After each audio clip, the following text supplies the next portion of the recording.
$32 billion buried in Google's tax filing, and your portfolio may be the collateral damage in 2026.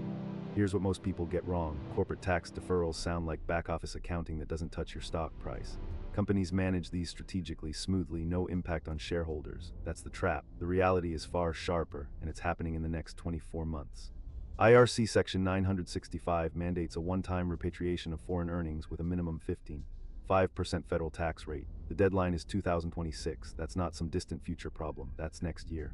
And when a $32 billion liability crystallizes in a compressed time frame, markets don't wait for the tax payment. They reprice the stock months in advance. Let me show you exactly how this works. Google's proxy statement reveals deferred tax liabilities that have grown materially over the past 3 years. We're talking about $32 billion in foreign cash that's been sheltered from U.S. taxation through perfectly legal deferral strategies. That money is sitting overseas, generating returns, avoiding the federal tax code until 2026. When that deadline hits, there's no negotiation, there's no extension.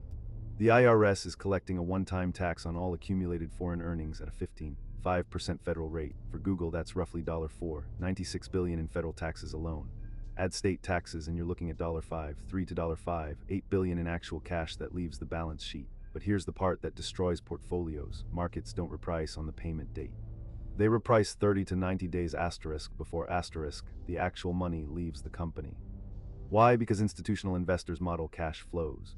When they see a $5 billion cash outflow baked into 2026, they adjust their valuation models immediately. Not earnings miss, not business deterioration, pure tax mechanics. The stock falls 3.8% in that prepayment window, not because Google's business got worse, but because cash that was counted as available for shareholder returns is now going to the IRS.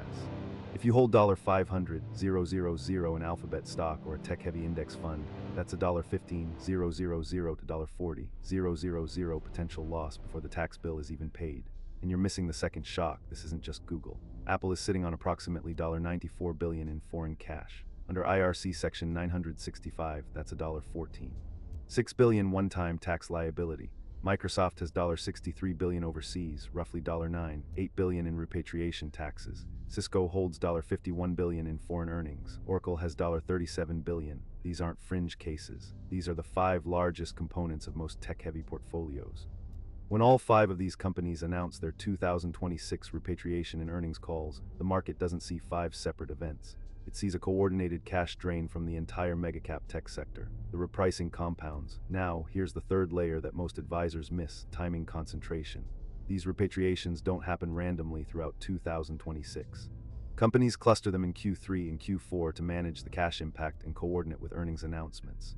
So you're looking at a 120-day window where $200+ billion is flowing out of major tech companies simultaneously. That's not a gentle decline. That's a sector-wide repricing event.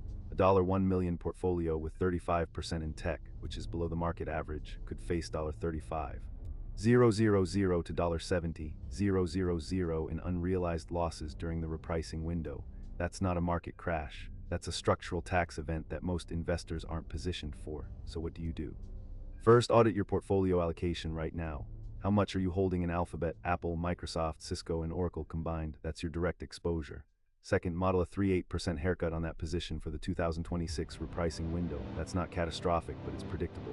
Third, consider repositioning before Q2 2026. You don't have to sell everything. You just need to trim concentration before the institutional models shift. The companies facing this cliff aren't in trouble. Their businesses are fine, but the math is non-negotiable.